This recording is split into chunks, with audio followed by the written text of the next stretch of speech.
Ciao a tutti, in questo video vedremo due componenti principali del cinema e di qualcun progetto audiovisuale. In primo luogo vedremo la illuminazione e poi il suono.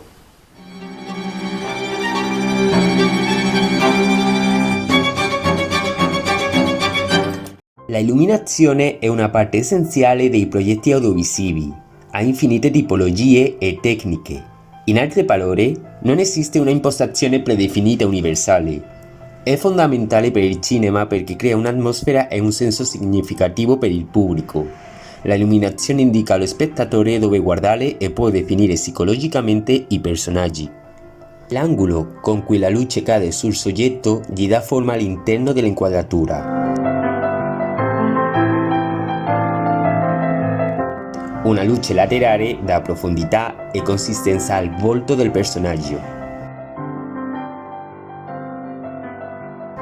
mentre una luce frontale tende a far apparire i volti piatti e poco interessanti.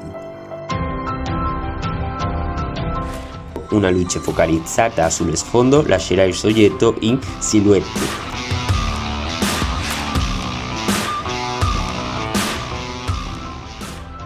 L'altezza della luce ha un grande impatto sulla immagine. La presenza di una luce direttamente sopra la testa può creare ombre pesanti sul viso dei soggetti, mentre in condizioni di scarsa illuminazione l'aspetto è innaturale o inquietante.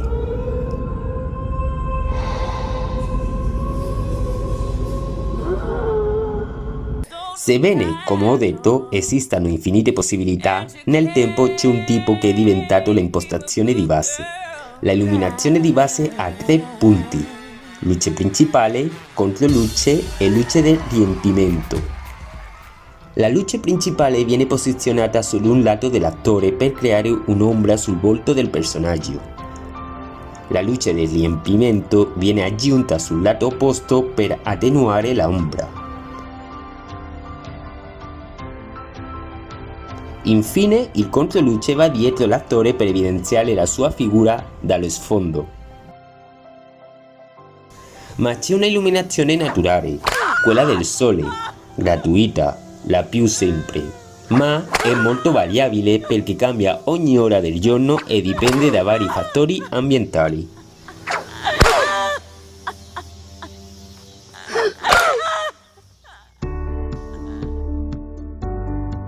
Il suono.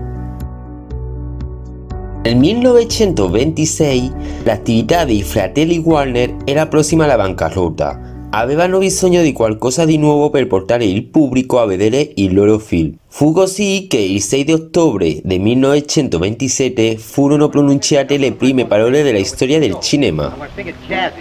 Now get this. Blue sky, smiling at me, nothing but little blue sky. Do I see? Do.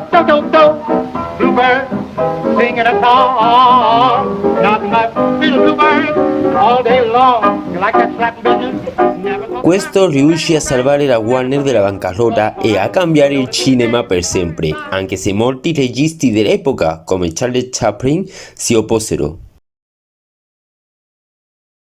Anche se a causa delle esigenze, anche lui ha dovuto incorporare il suono.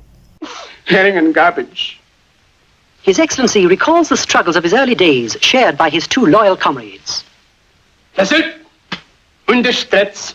Die Flüten sagt der Kühlten sind der Weiner Hütten. Und der Stritz mit seiner... Il suono è composto da tre componenti: voce, dialoghi, effetti sonori, musica. Il dialogo è il principale dei tre ingredienti. Presenta la storia mostrando la comunicazione e l'interazione tra i personaggi. Oltre al dialogo ci sono altre voci di cui dobbiamo essere consapevoli. Voce off. Contrariamente a quanto si pensa, la voce off non è la voce di un narratore. Se le voci che si sentono possono essere percepite dai personaggi del film, anche se appaiono fuori campo, si parla di voce off. Despertad y no olvidéis los descansos porque hoy hace frío. Hace frío todos los días. ¿Dónde creías que estabas en Miami? Pues Muy bien, chicos, habéis puesto... Se invece si tratta della voce di un narratore o dei pensieri dei personaggi che possono essere ascoltati solo dallo spettatore, si parla di voce over.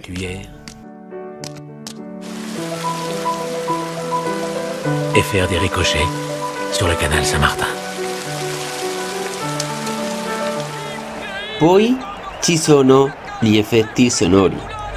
Abbiamo i rumori oggettivi, che sono i suoni naturali a seconda del luogo in cui si trova il personaggio.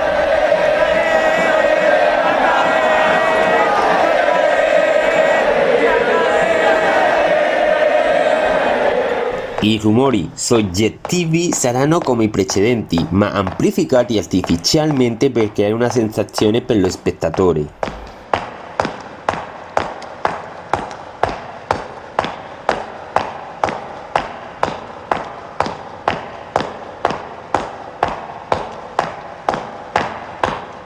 Abbiamo anche i rumori descrittivi, che vengono inventati per suoni irreali, fantastici o soprannaturali.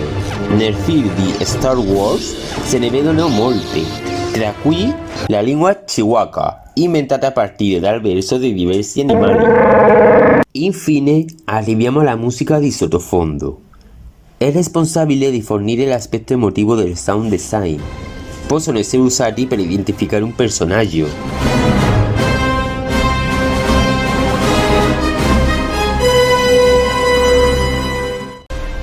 aggiungere un impatto drammatico.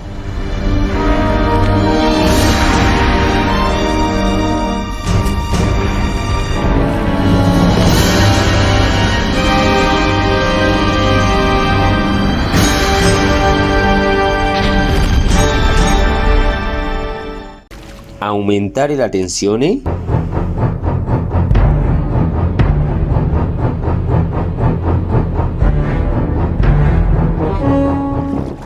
O semplicemente per creare l'atmosfera del tempo e del luogo in cui si svolge l'azione.